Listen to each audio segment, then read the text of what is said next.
ইউক্রেনে রাশিয়ার সঙ্গে পরোক্ষভাবে যুদ্ধ জোরাচ্ছে ন্যাটো। সরাসরি সৈন্য বা অস্ত্র মোতায়েন না করলেও যুক্তরাষ্ট্র সহ ন্যাটোর সদস্য দেশগুলো অস্ত্র এবং অর্থ দিয়ে ইউক্রেনকে সাহায্য করছে, যার ফলে আদতে রাশিয়া ইউক্রেন যুদ্ধ অনেকটাই রাশিয়া ন্যাটো যুদ্ধে পরিণত হয়েছে।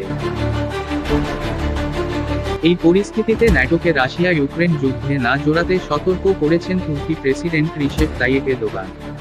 তুরস্কের সংবাদ মাধ্যম ডেইলি সাবাহ জানিয়েছে, ন্যাটো সম্মেলনে যুক্তরাষ্ট্রের উদ্দেশ্যে দেশ ছাড়ার আগে সংবাদ মাধ্যমের সঙ্গে আলাপকালে এই সতর্কবার্তা দেন এরদোগান।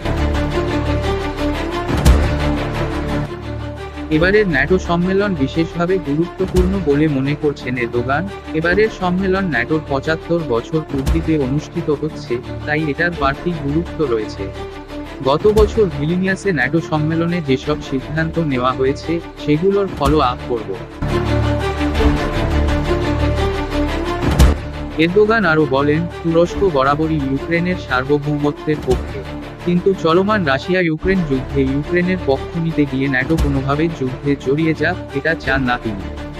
এ বিষয়ে নিজের অবস্থান জানিয়ে এরদোগান বলেন, আমরা নীতিগতভাবে মনে করি ন্যাটোর কোনোভাবেই ইউক্রেনের সমর্থন করতে গিয়ে যুদ্ধের অংশ হওয়া উচিত হবে না। উল্লেখ্য, 2022 সালের ফেব্রুয়ারিতে ইউক্রেনে সামরিক অভিযান শুরু করে রাশিয়া।